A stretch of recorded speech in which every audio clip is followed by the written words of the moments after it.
Okie doke. Today, for 1.3, we're learning about average rate of change. So what is average rate of change?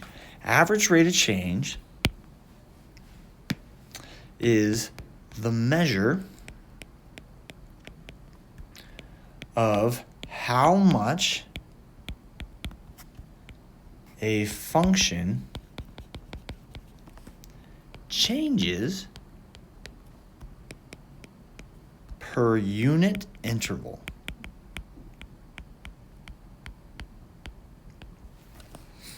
Okay, so what am I talking about here? So if I'm talking about how much a function changes, I'm really talking about how is the y value changing, right? The function value is we often use the word function value for the y value or the output value. Okay, so how much is the y value changing or the output value changing per unit interval? What do I mean by unit interval? That means, actually, no, I'll keep it in blue. This just means if you increase the x value by 1. Okay, in math we often use that word unit to denote that we're just increasing by 1. Okay, so the average rate of change is the measure of how the function value or the output value changes as I just increase the input value by 1. If I'm increasing the x value, so that interval of just 1. Okay? We have a formula for the average rate of change to help us calculate it, and this might look a little familiar. So my formula for average rate of change is how is your y changing? So change in y over change in x. Of course, I'm using y and x. You'll see that we constantly in math we use y and x as our customary input and output, right? X is your input, y is your output. So average rate of change is change in y over change in x. How is your y changing divided by how is your x changing? Okay. Well, another way we could write that is we'll also use the symbol delta to express a change. So you might see it written like that, delta y over delta x. Okay. In order to compute this mathematically, though, I can use subtraction. I take my second y value and subtract the first value. And to find change in x, I'll take the second x value and subtract the first x value. Well, that should look familiar. y2 minus y1 over x2 minus x1. What is that? That's just the slope formula. So the average rate of change formula is the exact same thing as the slope formula. The reason why we call it something different is because with average rate of change, we're not necessarily working with a linear function. So slope formula is always for linear functions, where average rate of change is for nonlinear functions. The idea of average rate of change is we're going to take 2 points and then we know that the function is not linear between those 2 points, but if it were linear, what would the slope be? That's the idea of average rate of change. So here's an example. Here we have a graph of the unemployment rate based off of the year, and obviously this thing is not linear, right? Where it's going up and down, up and down, up and down, up and down. And so there is no, because it's not linear, there is no constant rate of change. Instead, what we'd have to do is we'd have to find an average rate of change. Okay, so for average rate of change, what'll always work is I'll always give you a specific range, okay, a specific interval that we're looking at. So I might say something like this, or the problem might say something like this. Find the average rate of change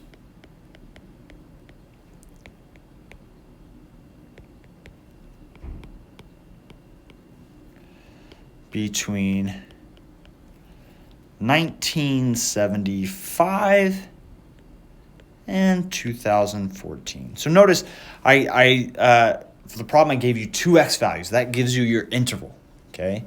What x value you're starting at, what x value are you ending at, okay? And I want to find the average rate of change between those 2 points. Okay, well, I'll just come up here and use my average rate of change formula.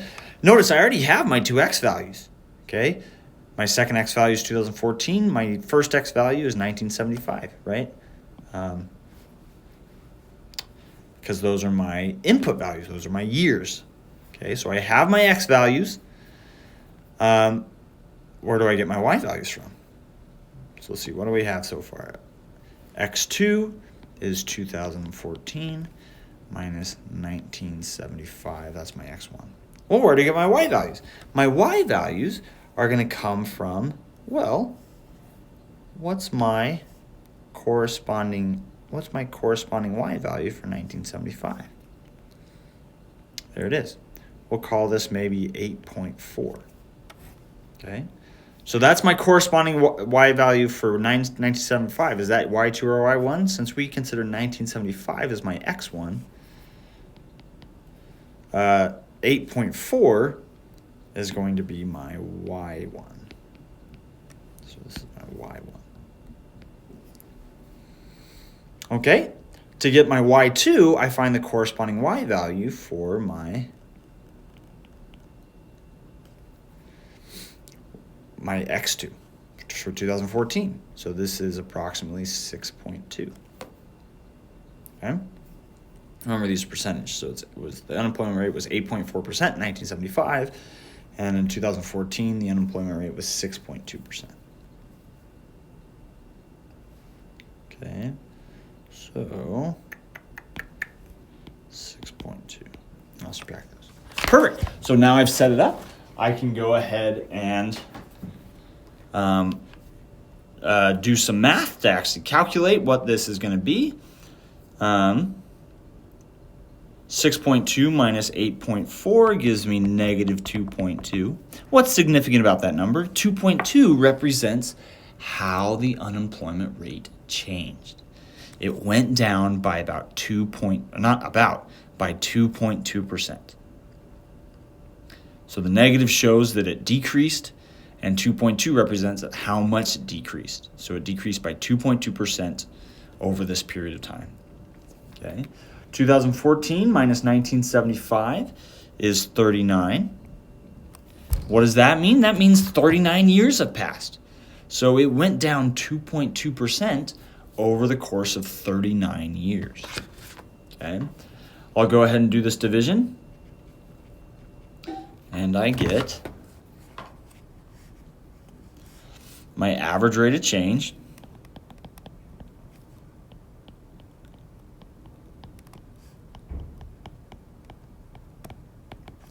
is equal to 0.0564. So I rounded a little bit. I'll put a little squiggly to show that I rounded. Okay. What does that represent? What does that represent? Okay. Once again, average rate of change is telling me how the y value changed. So this number is a y value. It represents, it's related to whatever the y value is, which in our case is unemployment rate. So this is a percentage. Okay. But it's based off of a per unit interval. So this is a negative. The average rate of change is negative 0.0564% per 1 year. Or I don't even have to put the 1. I could just say per year. So the unemployment rate went down by about 0.06% or 0.0564% each year. That's how much it decreased each year. On average. Remember, this is an average rate of change. That's not actually how it happened, but on average, it went down by about that much per year, per 1 year. Okay. So that's how average rate of change works. Well, what if I don't have a graph? Okay, let's look at an example where all I have is a function. Okay? So let's say I've got a function g of x equal to 3x squared minus 2. And I want find the average rate of change from 1 to 4. Okay? So notice I gave you an interval, right? With average rate of change, you'll always be given an interval. Otherwise, you can't find the average rate of change if it's not a linear function. Okay? You need an interval. So I gave you an interval, and just as a reminder, what are 1 and 4? What type of values are there? They are x values. They're input values. Okay? So just as a reminder, these are x values. Okay, so perfect. So once again, if I'm calculating my average rate of change, I already have the bottom taken care of. Here's x1, here's x2. I'm going to subtract those two numbers, 4 minus 1, to get my change in x. These numbers are small enough that it's actually pretty, you can do this in your head. 4 minus 1, this is a difference of 3, right? From 1 to 4, that's a difference of 3. Okay. Where do I get the y values? I don't have a graph to go look for what my y values are. So how do I get my corresponding y values or my output values? Well, that's what the function is there for, right? That's where this is helpful. Oh, goodness. Oh, no, that's not what I wanted to do. That's where this is helpful. Okay, I can use the function to figure out what my corresponding y values. So what I'm going to do is I'm going to do I'm still on highlighter. I'm going to do g of 4, which just represents what's my output value for x equals 4, minus what's g of 1. To get those values, I'm just going to plug 4 into my function and plug 1 into my function. If I plug 4 in, 3 times 4 squared is 16. 3 times 16 is 40. Let's see, 48. 48 minus 2 is 46. Okay? So once again, 46 is because g of 4 is 46. When I calculate g of 1, 3 times 1 squared is just 1, so I get 3 minus 2, which is equal to 1. Okay? So that's what g of 1 is. I'll subtract those. I get 45 over 3, which simplifies to 15. Once again, this tells me that my y values are changing by 15. They're going up by 15 for every x value that I move over on average. Okay, perfect. So this actually isn't the only formula for, if I come back up here, this actually isn't the only formula for average rate of change. There's one more special formula that we use that actually is very close, that we're actually going to use as we move on to derivatives. And this is what's called the difference quotient.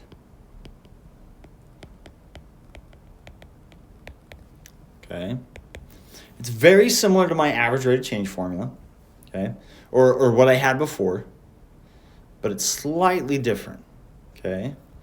So if I have a function f of x, then the difference quotient, or the average rate of change in between 2 points,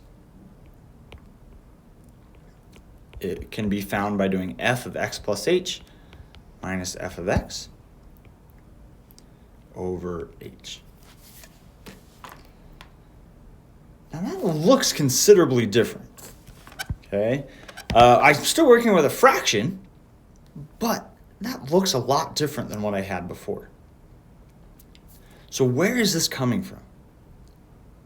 Okay, so what this will calculate an average rate of change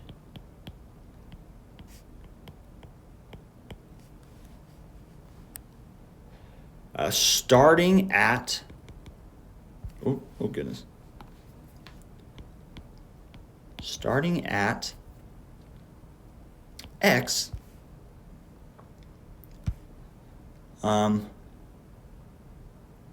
over an interval of length h. So h in this case represents that difference between your x values. It represents delta x. That's what h represents. What's your actual change in x? So you'll notice instead of having x2 minus x1 in the denominator, I just have h because that's what h represents, x2 minus x1. And so now if I come back and look at the top, if x is your starting value, then of course this represents f of x1, which is the same thing as just y1, right? Your corresponding y value for your x value, for your first x value.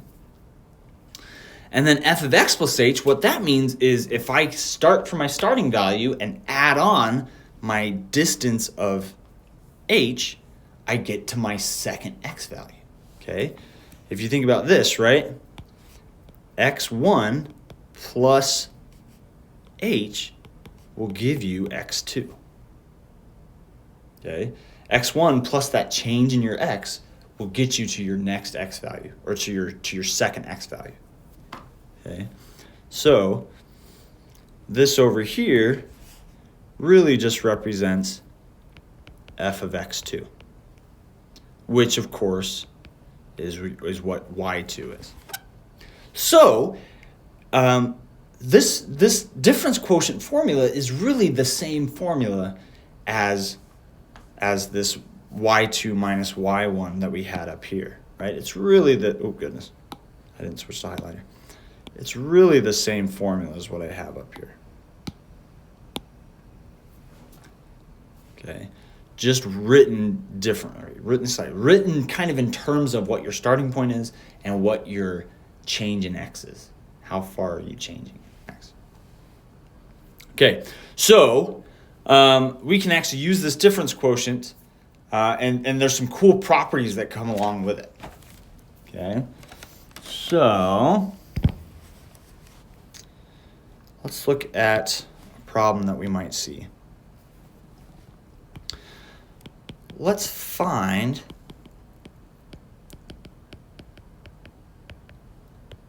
the difference quotient for the function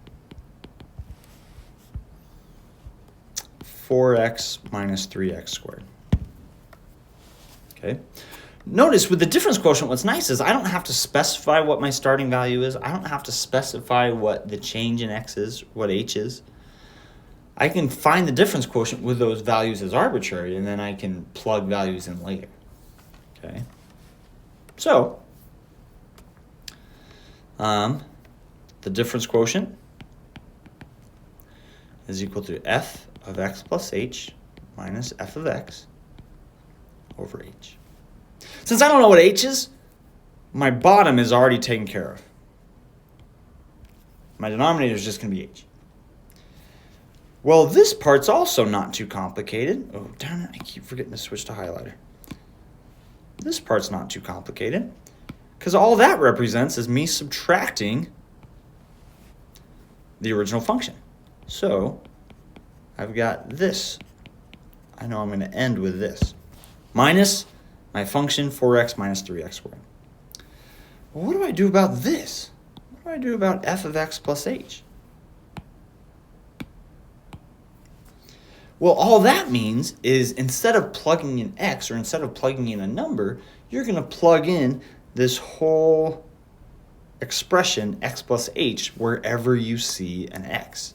So what that's going to look like is that's going to look like this. 4, but instead of x, I'm going to write x plus h in parentheses, minus 3, and once again, instead of x, I'm going to write x plus h squared. And then this is, and then I subtract my f of x. Okay? Looks kind of messy. We might be thinking, wow, man, why do we do it this way if this looks so messy? Well, let's try and clean it up and let's see what happens. okay? What happens when I clean this up? Well, I can distribute here in the numerator. So I get 4x plus 4h minus. This one, I do need to square this little binomial here. Okay, and so I get x squared plus 2xh plus h squared. Okay, minus, and then I'll go ahead and distribute this negative so I don't have to worry about the parentheses over there. So I get minus 4x plus 3x squared all over h. Well, let me finish. I still need to kind of finish this piece right here. So let me go ahead and do that. I'm going to be left with 4x plus 4h minus 3x squared minus 6xh minus 3h squared minus 4x plus 3x squared. Now look closely. What do we notice? In the numerator, I have like terms. And what's cool about these like terms is some of them will completely cancel out. 4x minus 4x, that's going to cancel to equal 0. Negative 3x squared plus 3x squared, those are going to cancel to equal 0. And so what I'm left with is I'm left with 4h minus 6xh minus 3h squared all over h. Okay? So yeah, it looks nicer. But look even closer. Because we were able to cancel out the 4x's and the 3x squareds, all of my terms in the numerator have an h in it, which matches with the h that I have in the numerator or in the denominator. So what I can do is I can factor an h out. I'll factor out an h, and I get 4 minus 6x minus 3h. That one still has an h because it was h squared all over h. Now what happens to these h's? I have an h on top and an h on bottom. An h on top that's being multiplied, and those will then cancel to equal 1. Right? They'll divide to equal 1. So I'm left with 4 minus 6x minus 3h. So that's what's nice about the difference quotient is if we do it right, it simplifies to a really simple formula where all I now need to do is plug in my starting x value, where I'm going to start, and plug in my distance to the next x value. Plug in my interval length. Okay? And it'll give me the average rate of change. Okay? Okie doke, that's it for this video. This will help you complete all of the average rate of change homework. So go ahead and try that out. And once again, please reach out if you have any questions. Thanks, guys.